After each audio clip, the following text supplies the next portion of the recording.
Salut à tous! En cette fin d'année de 2021, j'ai décidé de vous partager un épisode bonus de Fille Expat. J'ai récemment fait une interview live sur le compte Instagram de Fille Expat avec Clem et Mumu. Vous savez, Clem et Mumu, c'est ces deux nanas qui sont expatriées au Canada depuis plus de 10 ans et qui sont en train de retaper ce fameux bus scolaire jaune. Ensemble, on a parlé de comment bien s'équiper pour profiter pleinement de l'hiver canadien et on a également partagé avec vous quelles sont les activités fun à faire malgré le froid. Et comme ce live se valait drôle et authentique, on a aussi parlé de ce qui nous est arrivé quand on ne connaissait absolument rien aux conséquences que peut avoir une vie à moins 30 degrés. Du coup, j'ai décidé de soustraire le fichier audio de ce live Instagram et te le diffuser sur la chaîne de podcast. Voilà, j'espère que ça te plaira. Je te souhaite une très bonne écoute. Recoucou les filles. Hello. Hello. Ça va? Ça va toujours? Bienvenue dans le froid. Alors, je vais attendre quelques secondes qu'il y ait des gens qui se joignent à nous avant qu'on commence notre petite présentation. Donc, en attendant, je vais juste rappeler le sujet de ce live. Donc, on va vous parler de comment vivre son premier hiver canadien. Donc, moi, vous voyez, j'ai déjà mis mon bonnet parce qu'on va parler un peu de basse température. Donc, je me suis préparée psychologiquement. Et vu que vous avez les lunettes de soleil, c'est trop drôle. C'est ça, c'est le contre-pied, quoi. Et en t-shirt, moi, je suis en pull. Voilà, donc je crois que je viens de répondre. Ok, super. Et ben, merci de te joindre à nous. Donc, je vais faire une brève explication, enfin, présentation de qui je suis et ensuite je vous laisserai la parole. Pour celles et ceux qui sont déjà avec nous, surtout n'hésitez pas de nous mettre des petits émoticônes, soit d'une petite maison si vous nous regardez de chez vous en France, et pour les autres si vous êtes ailleurs, surtout n'hésitez pas de nous mettre un petit drapeau du pays où vous vous trouvez actuellement. Alors moi c'est Kelly, je suis l'animatrice du podcast Fille Expat où j'interroge des femmes aux quatre coins du monde et chaque épisode traite d'un pays différent. Et le Canada, je connais très bien puisque j'y ai vécu pendant 6 ans, mais je n'ai jamais vécu à Montréal, moi j'étais du côté de Toronto. Et aujourd'hui, j'ai invité Clem et Mumu que je vais laisser se présenter et qui, elles, n'ont pas quitté encore le froid canadien. Exactement. Nous, on est arrivés respectivement il y a pour moi 11 ans presque et toi 13. 13, ouais, quelque chose comme ça. Oui, ça fait longtemps. Et vous avez la citoyenneté en plus maintenant. Ouais, on est là maintenant depuis le temps. Oui, depuis le temps, on a la citoyenneté, on a prêté serment. Normalement, on voyage plus puisqu'on est digital nomade, on est en train de convertir un autobus en studio de création pour pouvoir voyager avec et travailler avec. Mais avec la situation actuelle, on a un petit peu plus resté à Montréal.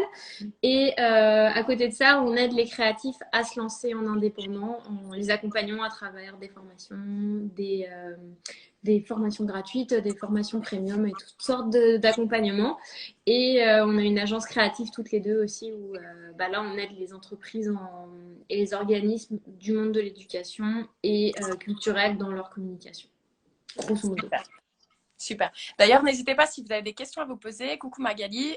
Et surtout, je vous invite à la fin du live d'aller voir ce qu'elles font parce que c'est génial. Surtout toutes vos petites vidéos YouTube qui sont vraiment super bien faites. Vous êtes vraiment Merci. Donc franchement, c'est super. Et sachez tout le monde que si vous ne pouvez pas rester jusqu'à la fin du live, il sera disponible en replay. Donc voilà pour les petites présentations. Bon les filles, je vous ai préparé un petit quiz sur le Canada. Donc vous allez me répondre un petit vrai ou faux. N'hésitez pas, ceux qui nous écoutent aussi, si vous voulez participer, vous avez juste à répondre à vrai ou faux à ce que je vais leur demander. Alors, la plus grande patinoire au monde se trouve à Ottawa. Je dirais vrai. C'est Le canal rideau. le canal rideau, non? Exactement. Et je savais pas si c'était la plus grande, mais en tout cas. Je me suis potentiellement. Je savais qu'elle Ouais, était après, j'ai dit du monde, je sais pas si j'exagère un peu, mais bon, je pense que ça pourrait être possible parce qu'en fait, donc, je vais lire les petites notes que je me suis marquées. Donc, le canal de Rideau, c'est en fait une voie qui est navigable et qui relie la ville d'Ottawa à Kingston. Donc, il y a beaucoup de kilomètres entre les deux. Et en hiver, il y a la section du canal à Ottawa qui il fait tellement froid qu'elle devient gelée. D'ailleurs, je ne sais pas si vous avez eu la chance d'aller patiner dessus. Moi, c'était mon projet pour l'année dernière et ça ne s'est pas passé du coup. Non, mais ça fait un moment que on va aller. Ouais, ça a l'air On n'a pas trouvé l'occasion encore. bientôt, bientôt. Et en fait, du coup, c'est impressionnant parce que ça devient la plus vaste patinoire naturelle au monde. Et ça s'étend sur 7,8 km. Donc, c'est vraiment pas mal. Et ça représente une surface équivalente à 90 patinoires olympiques de hockey. Donc, voilà. Pas mal. C'est pas mal, voilà. Pour toutes celles et ceux qui un jour partent au Canada du côté d'Ottawa, quelque chose à aller voir parce que du coup, c'est super chouette. Voilà. Deuxième petit quiz. D'après vous, quelle a été la température la plus froide enregistrée au Canada? Au Canada, genre le Canada en entier, quoi. Ouais. Je dirais moins 72. Moins 63, moi, je dirais. Waouh! Alors, c'est moins 62,8. Ah, on a Alors, ça, c'est la température enregistrée, c'est en 1947 à Yukon. Par contre, comme vous le savez, il y a le fameux windshield. Voilà, ressenti. Et donc, je vous laisse deviner quel est le ressenti le plus froid qui a été enregistré. Moins 82. Moins 77. Eh bien, c'est moins 91 degrés Celsius et c'était en 1989. Eh ben, d'accord. Tu sors pas trop, quoi. Voilà. Moi, après avoir vu ces chiffres, je me suis dit, mais de quoi je me plaignais en fait? C'est chaud. Moins 20, easy baby. Je sors le maillot. C'est ça. Et dernière petite question. Est-ce que vous connaissez alors je ne suis même pas sûre de le prononcer correctement, le pantalon des neiges? Non. Moi non plus, je ne connaissais pas, je n'en avais jamais entendu parler. Et en fait, c'est super cool. C'est pour ça que du coup, j'ai voulu en parler. Alors en fait, c'est comme un triathlon, mais en fait, il y a 5 sports. Il y a 5 épreuves. Okay. Du coup, on a le pentathlon. Ok, j'ai compris, un pantalon. Oui, moi aussi. Mais ils ont fait un jeu de mots avec pantalon, je crois aussi. Hein. Ok, d'accord. Honnêtement, de neige. Pantalon de ski. Ok. Donc, mais ça a l'air super chouette, c'est à Québec. Ok. Donc, les épreuves, on a le vélo, la course à pied, le ski de fond, le patin et la raquette. Et ce qui est super intéressant sur leur site, c'est que du coup, les distances, elles peuvent varier en fonction du challenge que tu as envie de te faire, si tu as envie d'être à plusieurs, etc. Et ça peut aller entre 27 et 40 km. Eh ben. Ouais. Et faire de la course en raquette Ouais.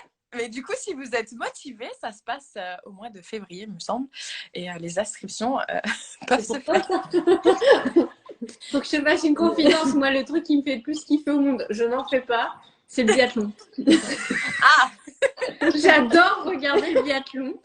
Enfin, je regarde plus, mais pendant longtemps, j'ai eu une fascination pour ce sport. Voilà. Donc, Mais tu sais quoi? Je me suis dit que ça pourrait être sympa si tu es à 5 et puis chacun fait une course. Moi, je veux bien prendre la raquette. Mais la raquette en course, ça doit pas être facile parce que tu dois vraiment marcher en canard. Hein, ça doit pas être évident. C'est ça. Et du coup, je me suis dit que ça allait être une bonne transition justement de parler de sport parce qu'une chose qui est importante en hiver quand on vit au Canada, c'est de ne pas transpirer justement quand il fait froid. Mais du coup, comment on s'habille? Et donc, je vous laisse faire cette petite transition si vous pouvez nous donner des conseils sur comment bien s'habiller. Vas-y, Mumu, je te laisse. C'est elle l'experte. Le plus important quand il fait vraiment froid et tout, c'est de s'habiller par couche, tout simplement. Puis ça te permet aussi de te découvrir quand tu fais de l'activité physique progressivement, ce qui fait que tu transpires moins. En fait, il faut éviter de transpirer quand il fait froid, quand tu es dehors et qu'il fait très froid, parce que la transpiration, après, ça te donne froid, ça te refroidit encore plus en fait. Donc pour ça, ce qui est le mieux en fait, c'est tu commences par une sous-couche, donc c'est des vêtements thermiques. Il y a quoi comme marque Aliens, Yodlo, tout ce qui est en mérino aussi, en laine mérino, c'est top. C'est cher, mais c'est super efficace et ça ne sont pas mauvais. Si en fait, il faut vraiment des vêtements qui permettent de respirer et de sortir la transpiration et la chaleur. Enfin, pas la chaleur, mais l'humidité pour rester au chaud. Ouais, c'est ça.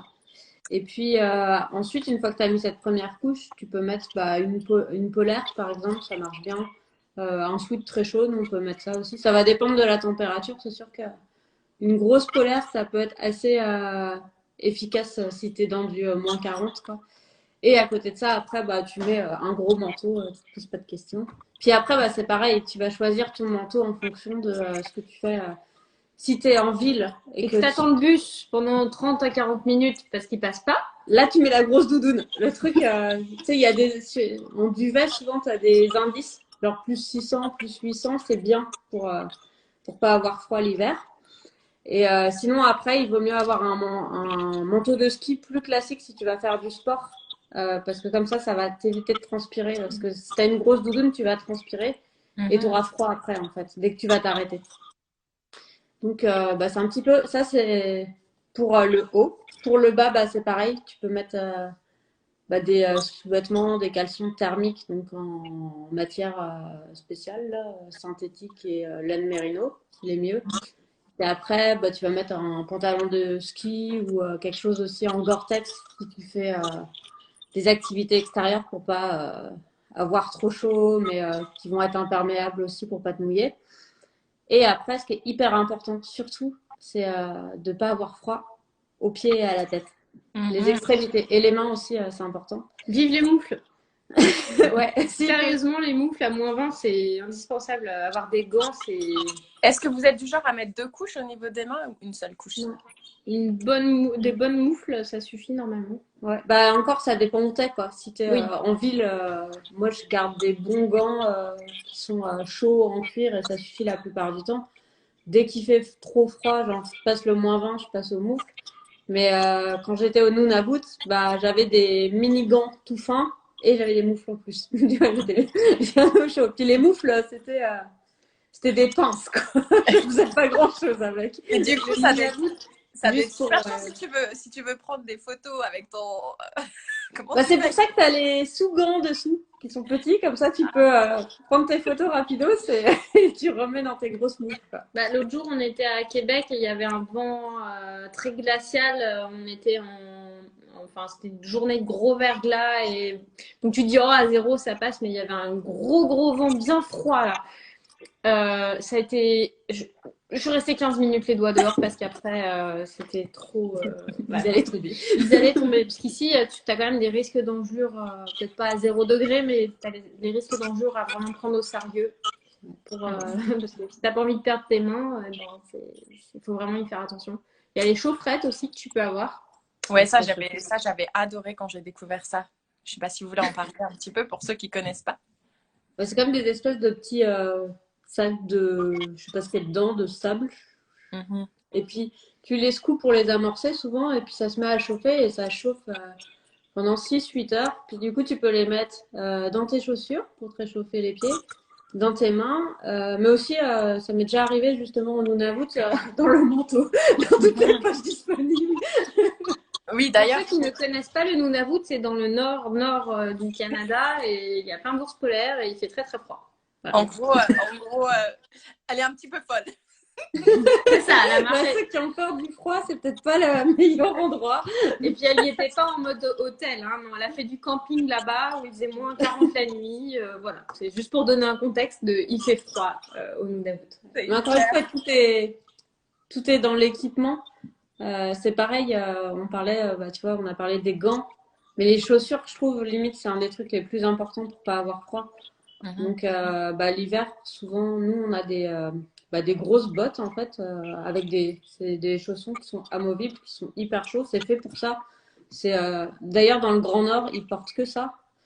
T'as chaud, quoi. Donc, c'est sûr qu'à Montréal, t'es toujours bien, t'as jamais froid. Tu peux mettre des petites chaussettes, ça se met en 2 minutes, il n'y a même pas de lacet à faire et t'es bien. Tu parles de tes chaussures de cosmonaute?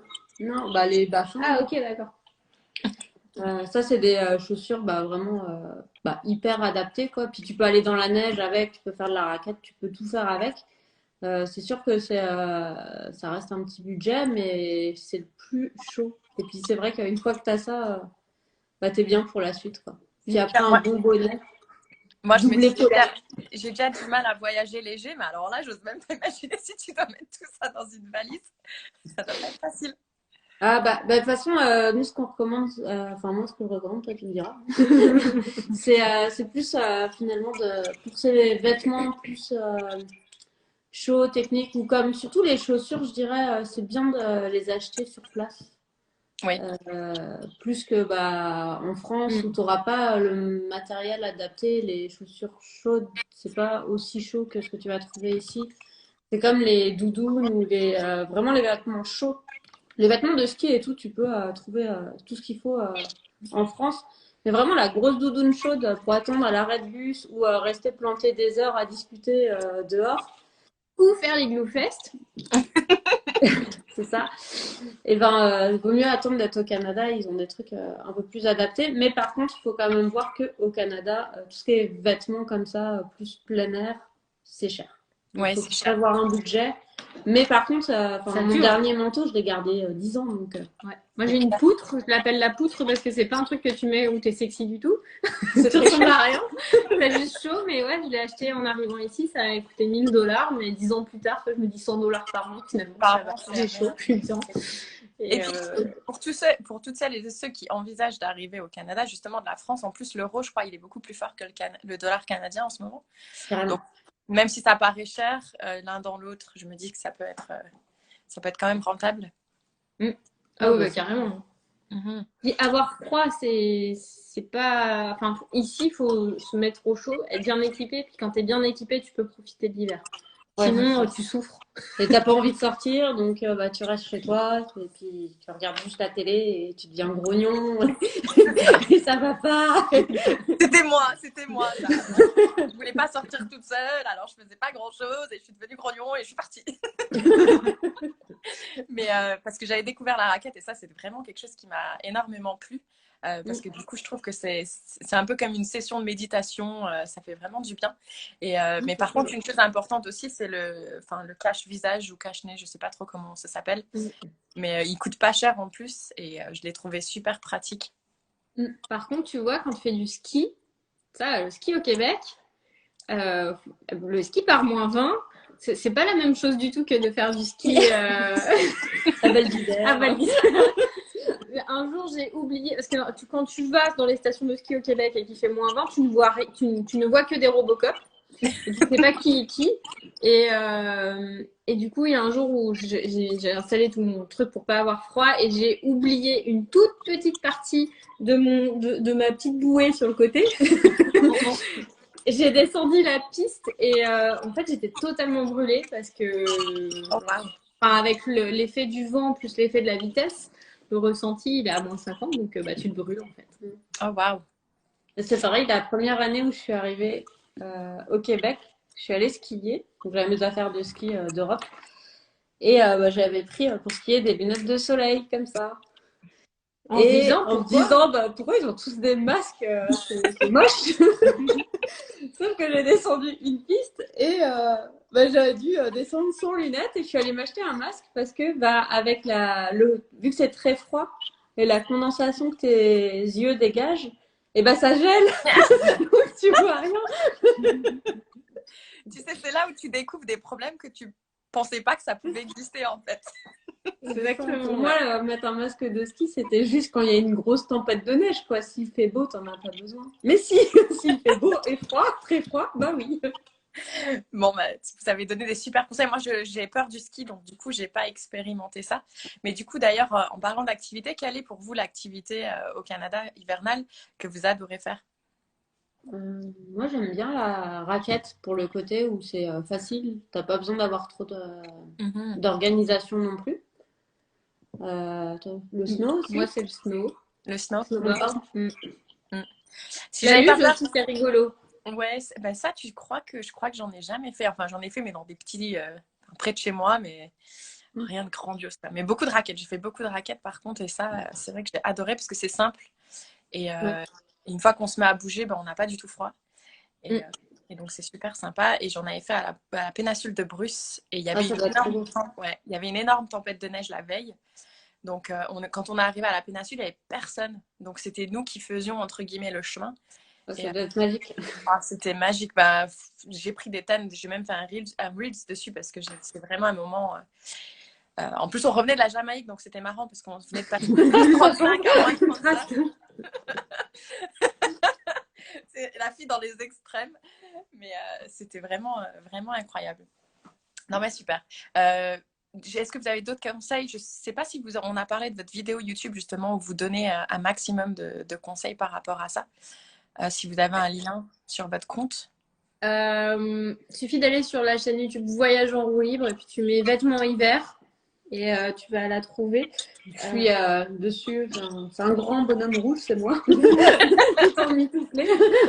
ça devient en hiver au Canada ouais, sur Voyage en roue libre. Super, super, merci. Du coup, au niveau anecdote, moi, je vais vous en partager une et ensuite, je vous laisserai en partager une aussi. J'en ai même deux. La première qui va concerner mes parents. Quand ils venaient me voir au Canada, j'aimais bien demander des petits produits français et un des produits était le champagne.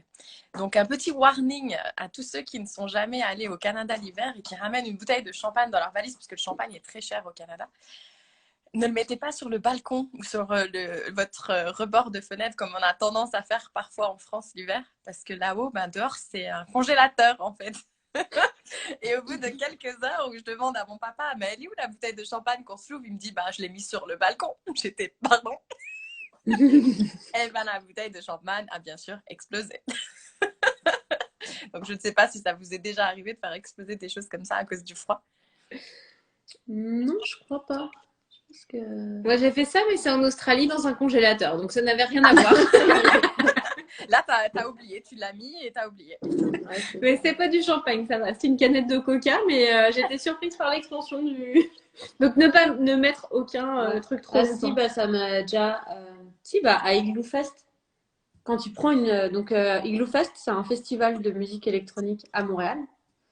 Et il faut savoir que quand il fait froid, c'est pas une bonne idée de commander la grande bière parce qu'ils te servent ça en canette ou alors il faut la boire très très vite oui. Parce que sinon ça devient de la slush, ça gèle. Oh, on a une livraison qui est en train d'arriver. Je vais aller ouvrir. Donc l'Igloo Fest, pour resituer, c'est vraiment un événement trop cool à Montréal où tout le monde vient faire la fête sur la musique électronique en extérieur, habillé en combinaison de ski des années 80. Et du coup, pendant ce festival-là, tu as tu peux boire tes verres dehors, mais il fait moins 40. Donc là, déjà, faut se motiver pour y aller. Et du coup, quand tu bois ta bière, elle est en aluminium, donc tu as la lèvre qui colle très rapidement au truc, donc il faut boire vite. Donc tu bois beaucoup, très vite, ou sinon tu peux pas finir ta bière parce que c'est des granny bières. Et tu passes au Caribou, qui est le vin chaud du Québec. C'est ce que j'allais dire. Et ça tape. ça tape. Ça tape très très fort. D'ailleurs, vous venez de mentionner un truc, ça s'appelle le Caribou. Oui, exactement. Ouais. C'est un vin chaud qui est un peu boosté au whisky canadien. C'est assez costaud. Le bon whisky canadien. Vraiment, ça saute. J'en ai pris une fois. En 5 minutes chrono, je n'étais plus là. Ah ouais. Même avec une poutine dans le ventre et tout. Excellent. Bon attention à ceux qui nous écoutent aussi, si vous testez, faites attention, il peut être très fort. D'ailleurs, s'il y en a qui nous regardent et qui voudraient nous dire, si vous êtes déjà allé au Canada, peut-être, ou vous nous écoutez du Canada, mettez-nous un petit drapeau canadien. Et si vous aimeriez y aller, mettez-nous peut-être un petit avion. Je crois qu'ils sont pas très nombreux ici en ce moment, mais si vous entendez ça, mettez-nous un petit émoticône. Et une autre anecdote que je voulais partager avec vous, c'est le traîneau de neige. Je ne sais pas si vous en avez déjà fait ou pas. Le traîneau à chien, c'est ça? Ouais. Oui, on l'a fait. Tu m'as envoyé dans le décor. Ah, toi, t'as été envoyé dans le décor? Oh, t'exagères. Très, très légèrement. Qu'est-ce qui s'est passé? Je m'en souviens même plus en détail. C'est ça a renversé. C'est un virage qui s'est mal passé. C'est pas moi qui suis tombée dans la neige. J'ai le souvenir que c'était moi qui avais roulé. Non. Bon, je m'en rappelle du froid sur la tête. Moi, ça m'est arrivé parce que du coup, ils te disent bien surtout, ne jamais lâcher les chiens parce que eux, ils continueront à courir même si toi, t'es plus dessus. Et donc, moi, bête et disciplinée, je tombe, mais je veux pas lâcher le truc. J'étais toute seule dessus. Et donc, en gros, j'étais attachée et ils continuaient et moi j'étais en train de manger la neige. C'était heureusement ça n'a pas duré trop longtemps et ils ont vite aperçu que j'étais tombée et du coup ils ont fait arrêter les chiens. Mais ouais, c'est vrai que quand on regarde les belles vidéos, on a l'impression que c'est simple et que c'est tout beau. Mais non, on risque fortement de manger de la neige. Oui, il y a un peu de technique à avoir. Puis ça dépend du terrain, quoi. Ouais, c'est clair. C'est comme d'ailleurs le snowmobile. Je trouvais que c'était super dur sur les bras. Je sais pas si vous en avez fait. Non, mais on n'en a jamais fait. Motoneige. Ah oui, Oui, non. motoneige. Pardon. Moi, j'oublie les noms français en général quand je parle du Canada. Ah oui, t'étais en Ontario, donc forcément ça parlait plus. C'est ça. Mais du coup, ouais, j'ai trouvé que c'était vraiment très dur sur les bras en fait quand t'en fais. Mais c'est vraiment une super expérience aussi. Donc voilà. Ouais, non, ça on n'a pas fait comme type d'expérimentation. Non.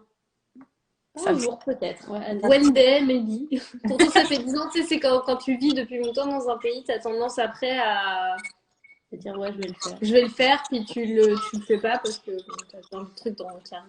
Bah, c'est ça. Tu vois, c'est comme aller à la patinoire d'Ottawa. Je me disais, je le ferai, je le ferai, je le ferai. Et voilà, je ne l'ai pas fait. Et je regrette parce que je pense que ça doit être vraiment, vraiment chouette. Ouais. Mais voilà, c'est comme ça. Ça me donnera une raison de revenir. Exactement.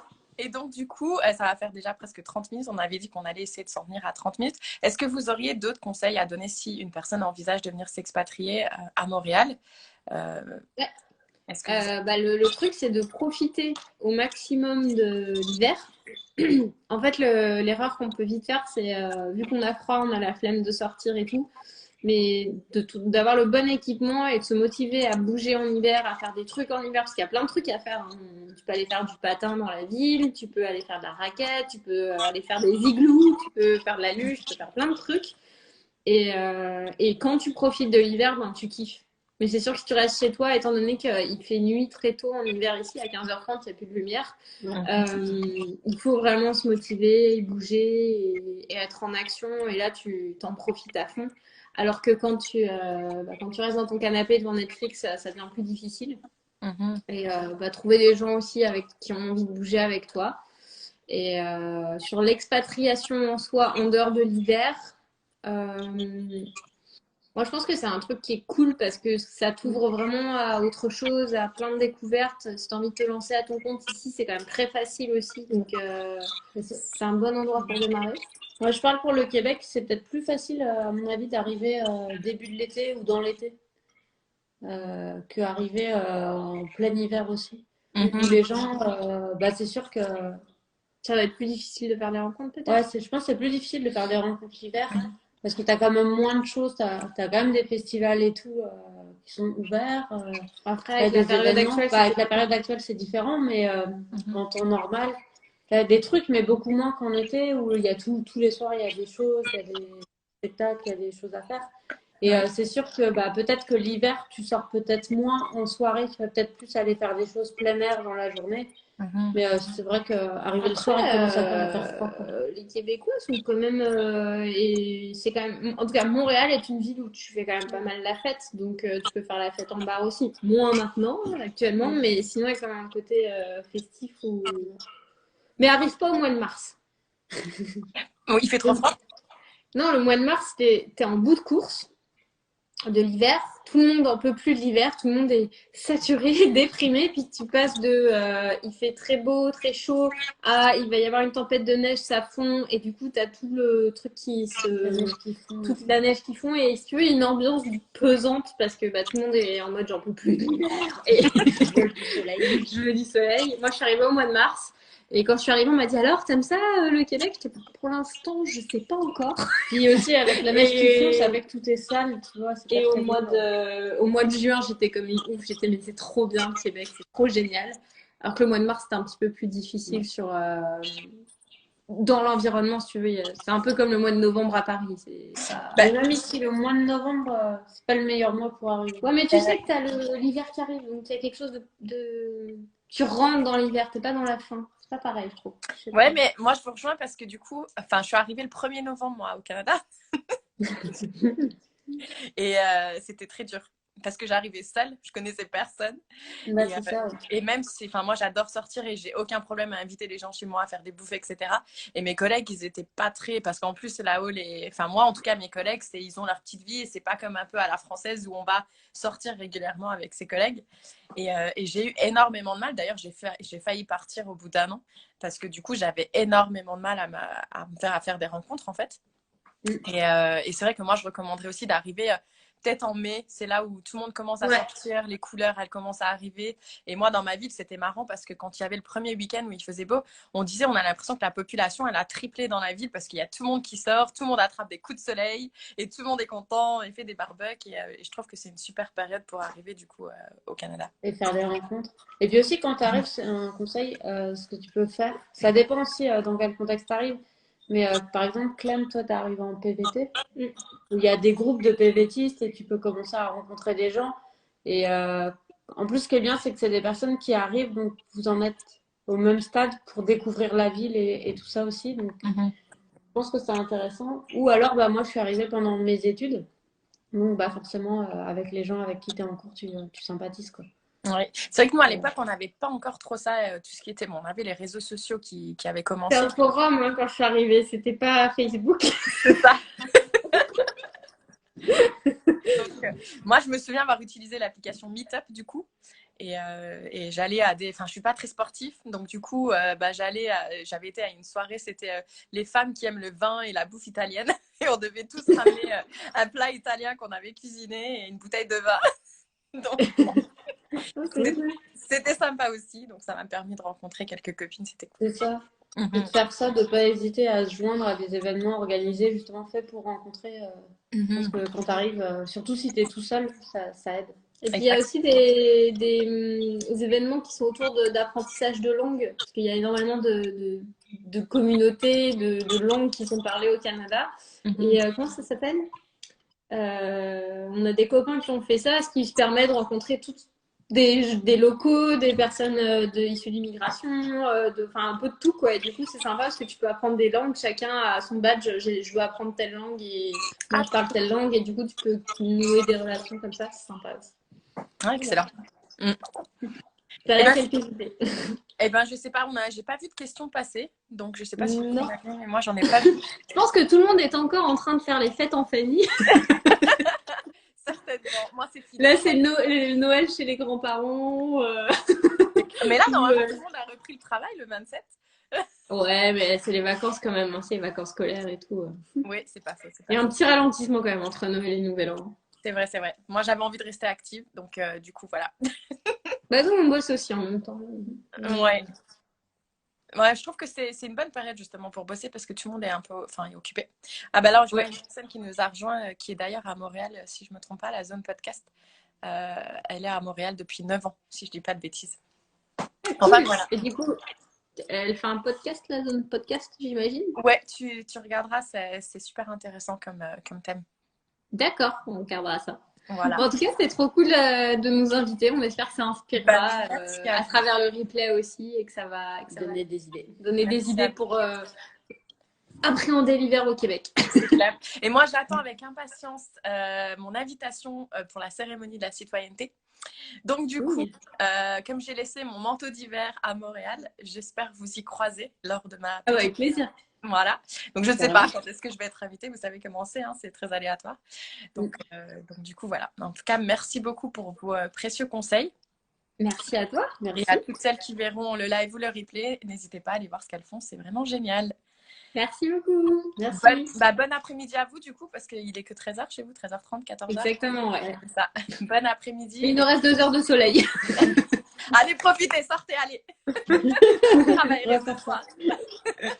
Exactement. Allez. Et bah, joyeuses fêtes à tous et belle fin d'année. Oui, à vous aussi. Ciao, ciao tout le monde. Ciao.